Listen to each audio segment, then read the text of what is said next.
selamat datang kembali di channel ini. Kali ini kita akan menempuh perjalanan dan lumayan panjang.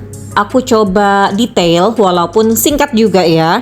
Jadi ini adalah kisah hidup seorang Julius Caesar, seorang tokoh yang mungkin paling berpengaruh dalam sejarah Romawi, bahkan sejarah dunia ya guys.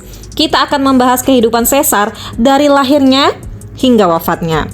Tapi jangan khawatir, meski ini kelihatannya bakal bahasan berat, kita akan tetap menjaga suasananya tetap santai ya. Jadi kita bahas sesantai mungkin. Oke, kita akan mengeksplorasi politik, peperangan, konspirasi, cinta, dan pengkhianatan. Kayak drama gitu ya. Siapkan diri kalian, ayo kita mulai. Pertama-tama, kita harus memahami dari mana Caesar ini berasal. Jadi dia ini lahir pada tanggal 12 Juli 100 sebelum Masehi di sebuah keluarga patrisian yang cukup terpandang. Namun, berbeda dengan beberapa bangsawan lainnya yang sangat kaya raya, keluarga Caesar ini lebih terkenal karena status politik mereka daripada kekayaan mereka. Ayahnya, yaitu Gaius Julius Caesar the Elder, adalah seorang politikus yang berpengaruh tapi tidak terlalu sukses dalam hal kekayaan ya. Sedangkan ibunya, Aurelia, ini dikenal sebagai wanita cerdas dan berpengaruh. Peran Aurelia sangat penting dalam membentuk karakter Caesar. Banyak sejarawan yang setuju bahwa dia adalah sosok kuat di balik kepribadian Caesar yang penuh dengan ambisi dan juga keberanian. Silsilah keluarga Julius Caesar mengklaim keturunan dari dewa Venus melalui leluhur mereka yaitu Aeneas, seorang pahlawan dalam mitologi Romawi yang melarikan diri dari Troya dan mendirikan garis keturunan yang kemudian menjadi Roma. Ini memberi Caesar klaim ilahi yang kuat, sebuah legitimasi yang seringkali ia gunakan dalam kampanye politiknya. Caesar menghabiskan masa kecilnya di lingkungan aristokrasi Romawi, di mana dia mendapatkan pendidikan yang sangat berkualitas. Jadi meskipun keluarganya ini nggak kaya raya ya guys, mereka punya koneksi yang cukup kuat untuk memastikan Caesar mendapatkan pendidikan terbaik. Salah satu hal yang paling mempengaruhi Caesar adalah pengaruh budaya Yunani. Jadi dia belajar dari para tutor Yunani yang mengajarkannya tentang retorika, filsafat, dan juga seni berperang. Salah satu tokoh yang sangat menginspirasi Caesar dalam masa mudanya adalah yaitu Alexander Agung alias Alexander the Great. Caesar seringkali membandingkan dirinya dengan Alexander ya, terutama dalam ambisinya untuk menaklukkan wilayah-wilayah yang luas dan menciptakan kekaisaran yang besar. Ada sebuah cerita yang mengatakan bahwa pada usia 31, Caesar menangis di hadapan patung Alexander Agung karena merasa dirinya belum mencapai apapun yang setara dengan Alexander pada usia yang sama. Itu menunjukkan betapa besarnya ambisi yang tumbuh dalam diri Caesar sejak muda. Pada usia muda, Caesar sudah menunjukkan ketajaman politiknya. Dalam Roma kuno, politik adalah seni yang sangat kompleks, penuh dengan intrik, korupsi, dan pengkhianatan. Dan Caesar dengan cepat memahami bahwa untuk bertahan hidup di dunia ini, dia harus bermain dengan aturan yang sangat berbahaya. Pada awal karirnya, Caesar bergabung dengan militer dan menunjukkan keberanian luar biasa. Salah satu peristiwa yang paling menarik adalah ketika dia diculik oleh bajak laut. Ini mungkin salah satu cerita paling keren dari hidupnya. Bayangin aja ya, dia diculik oleh sekelompok bajak laut di Laut Aegea, tapi alih-alih ketakutan, Caesar ini justru bersikap angkuh dan bahkan mempermainkan para bajak laut. Jadi, mereka menuntut tebusan 20 talenta emas, tapi Caesar berkata bahwa dia berharga lebih dari itu, dan malah menaikkan tebusannya sendiri menjadi 50 talenta. Para bajak laut awalnya bingung, tapi akhirnya ya setuju aja ya. Ya seneng dong. Selama penahanannya, Caesar ini malah memperlakukan para bajak laut itu seperti bawahannya. Dia bercanda bahwa setelah dia bebas, dia akan menangkap dan menyalibkan mereka semua. Dan kalian tahu apa yang terjadi setelah dia bebas? Caesar ini benar-benar mengejar mereka dan menyalibkan seluruh bajak laut itu sesuai dengan janjinya. Setelah kembali ke Roma, Caesar memulai jalan politiknya dengan sangat hati-hati. Dia tahu betul bahwa dalam politik Roma, dia harus membangun aliansi kuat untuk bisa mencapai puncak kekuasaan. Disinilah Caesar bersekutu dengan dua tokoh besar lainnya, yaitu Pompei dan Crassus. Pompei adalah jenderal besar yang telah menaklukkan banyak wilayah untuk Roma, sementara Crassus ini adalah orang terkaya di seluruh republik. Mereka bertiga membentuk apa yang dikenal sebagai triumvirat pertama.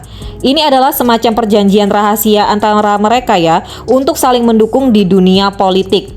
Crassus punya uang, Pompei punya tentara, dan Caesar punya karisma serta kemampuan politik yang luar biasa. Dalam persekutuan ini, Caesar berhasil mendapatkan jabatan sebagai gubernur Gaul atau sekarang Prancis dan Belgia, sebuah wilayah yang sangat penting dan berbahaya. Disinilah Caesar menunjukkan kemampuan militernya yang luar biasa.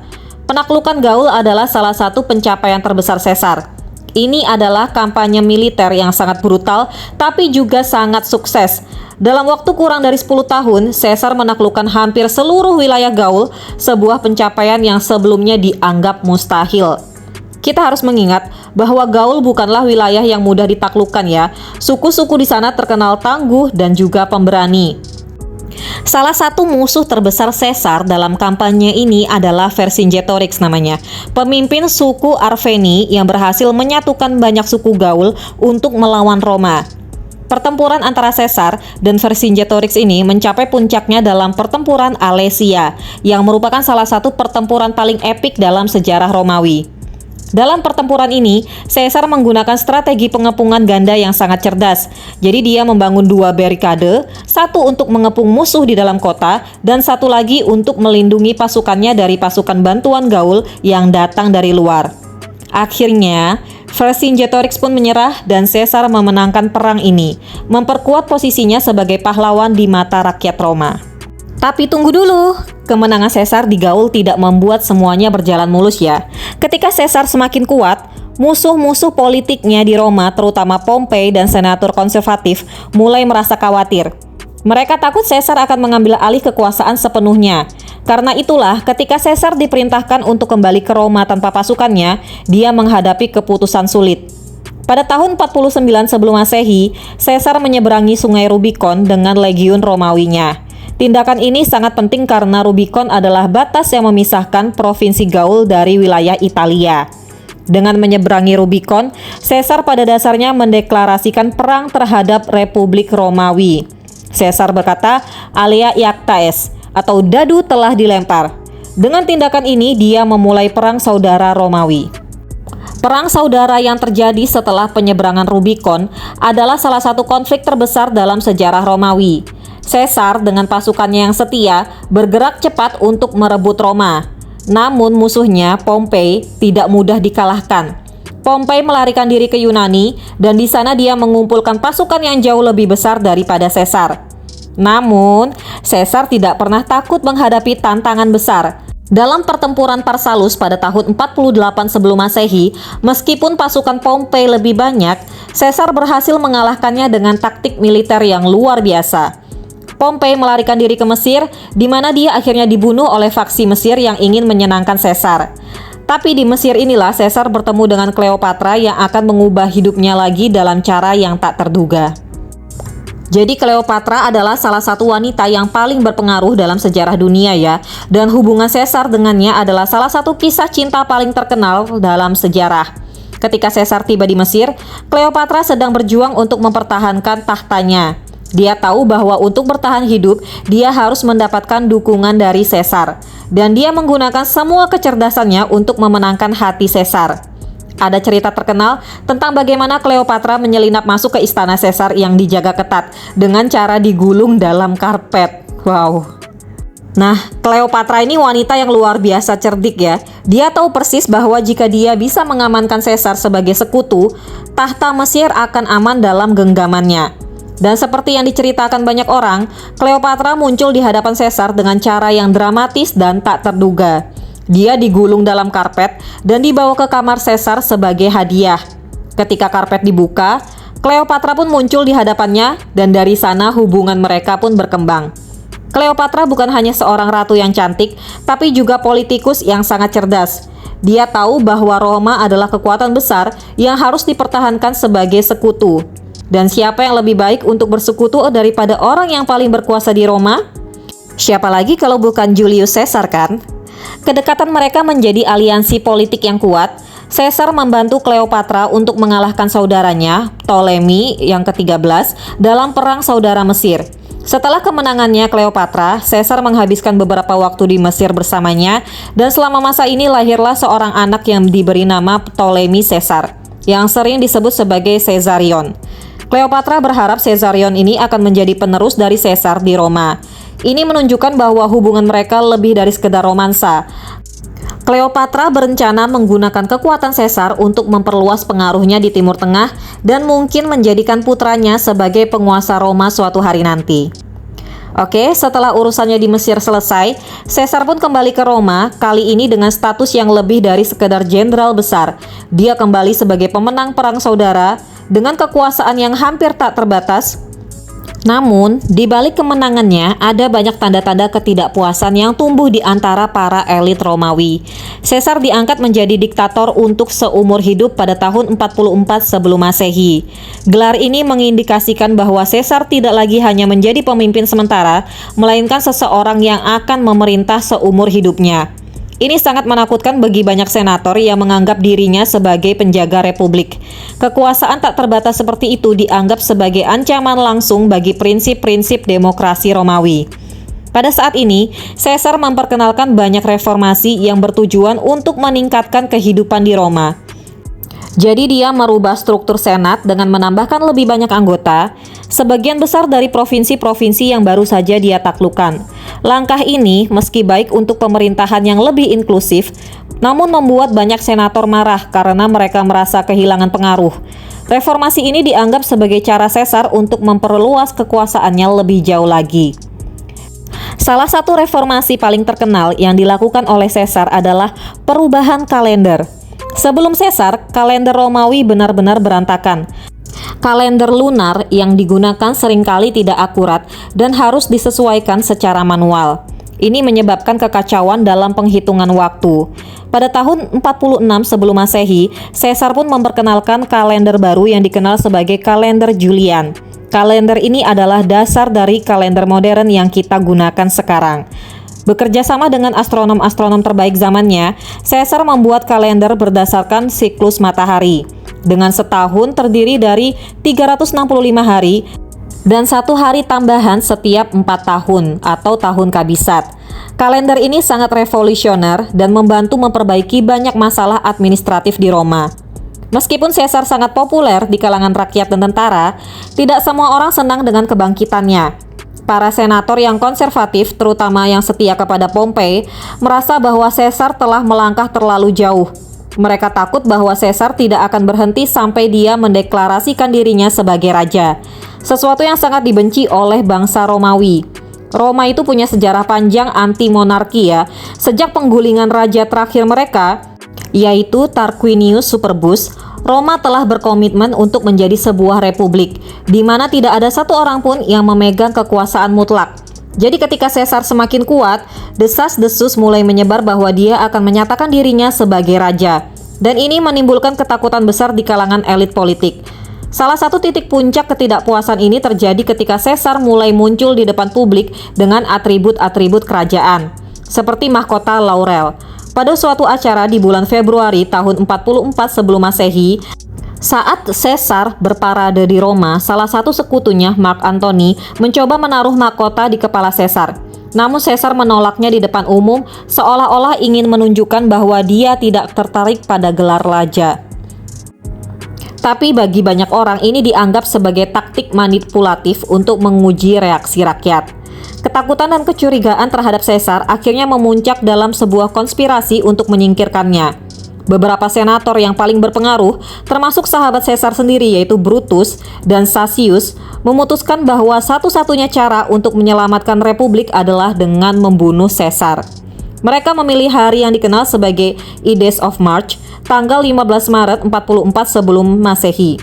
Jadi untuk melaksanakan rencana mereka, pada hari itu Caesar dijadwalkan menghadiri sidang senat di Teater Pompei. Meskipun Caesar sudah diperingatkan oleh seorang peramal bahwa berhati-hatilah terhadap Ides of March, dia tetap datang ke senat tanpa curiga. Nah, sesampainya di sana, para konspirator segera mengelilinginya. Mereka mulai menyerangnya dengan belati. Jadi menurut catatan sejarah, Caesar menerima 23 luka tusukan. Salah satu momen paling dramatis dari pembunuhan ini adalah ketika Caesar melihat Brutus, salah satu sahabatnya di antara para pembunuh tadi. Ada banyak versi ya tentang apa yang Caesar katakan saat itu, tapi yang paling terkenal adalah et tu Brute, yang berarti kamu juga Brutus. Wow, nggak bisa bayangin ya. Jadi setelah Caesar jatuh, tubuhnya pun ditinggalkan di lantai teater Pompei dengan darah yang mengalir dari luka-lukanya. Para senator yang membunuhnya berlari keluar, mengira bahwa mereka telah menyelamatkan republik. Namun, kematian Caesar tidak membawa kedamaian seperti yang mereka harapkan, yaitu malah sebaliknya. Kematian Caesar justru memicu kekacauan besar di Roma. Rakyat Roma yang sangat mencintai Caesar pun marah besar. Mark Antony, salah satu sekutu terdekat Caesar, mengambil alih situasi dan memanfaatkan kemarahan rakyat untuk menyerang para pembunuh. Pada pemakaman Caesar, Mark Antony memberikan pidato yang sangat berpengaruh yang dikenal sebagai funeral oration, di mana dia dengan cerdas menghasut rakyat Roma untuk melawan para senator yang terlibat dalam pembunuhan Caesar. Antony memamerkan jubah Caesar yang berlumuran darah di depan umum, dan ini benar-benar membuat rakyat marah. Kematian Caesar akhirnya membawa Roma ke dalam perang saudara yang lebih besar. Pasca kematian Caesar, terjadi pergeseran kekuatan besar di Roma. Para pendukung Caesar, terutama Mark Antony, Octavian, anak angkat dari Caesar, dan juga Lepidus, membentuk aliansi baru yang disebut Triumvirat kedua untuk menghukum para pembunuh Caesar dan juga menguasai Roma. Octavian meskipun masih muda, menunjukkan kemampuan politik dan militer yang luar biasa. Dia berhasil mengalahkan Brutus dan juga Cassius dalam pertempuran Filipi pada tahun 42 sebelum Masehi. Ini mengakhiri ancaman dari para pembunuh Caesar. Namun setelah itu, ketegangan mulai muncul antara Octavian dan juga Antony yang akan membawa Roma ke babak baru dalam sejarahnya. Perang saudara antara Octavian dan juga Antony pun terjadi. Antony yang saat itu menjalin hubungan dengan Cleopatra semakin terisolasi dari politik Roma. Sementara itu, Octavian berhasil mendapatkan dukungan penuh dari Senat dan juga rakyat Roma. Perselisihan antara Octavian dan Antony mencapai puncaknya dalam pertempuran Actium pada tahun 31 sebelum Masehi, di mana pasukan Octavian mengalahkan armada Antony dan juga Cleopatra. Dengan kekalahan Antony, Octavian akhirnya menjadi penguasa tunggal Roma dan inilah awal dari kekaisaran Romawi. Cleopatra dan Antony yang menyadari bahwa mereka telah kalah memilih untuk bunuh diri daripada ditangkap oleh Octavian. Oke, setelah tadi drama panjang dan akhirnya mengalahkan Antony dan juga Cleopatra, Octavian mengambil alih kekuasaan penuh dan menjadi kaisar pertama Roma dengan nama Augustus. Dengan demikian, Julius Caesar mungkin telah mati, tapi warisannya terus hidup. Augustus, putra angkat Caesar, mendirikan kekaisaran Romawi, sebuah entitas politik yang akan bertahan selama berabad-abad. Jadi teman-teman, itulah tadi kisah hidup Julius Caesar, dari kelahirannya hingga dampak besar yang dia tinggalkan setelah kematiannya. Meskipun hidupnya telah berakhir, dengan pengkhianatan dan juga pembunuhan, warisannya tetap abadi. Caesar bukan hanya seorang jenderal yang brilian, tetapi juga seorang reformator yang ambisius, seorang ahli strategi politik yang cerdas, dan juga seseorang yang mengubah jalannya sejarah Roma. Dan warisan Caesar ini tertinggal dalam banyak hal ya, seperti kalender yang kita gunakan sekarang, struktur politik dan hukum Romawi, dan tentu saja kebangkitan kekaisaran Romawi. Meski banyak kontroversi seputar kekuasaannya, Caesar tetap menjadi salah satu tokoh paling berpengaruh dalam sejarah dunia. Jadi teman-teman, terima kasih buat yang udah dengerin aku, dan semoga kalian suka dan bisa mengambil pelajaran dari tokoh ini. Oke deh, thank you, bye-bye.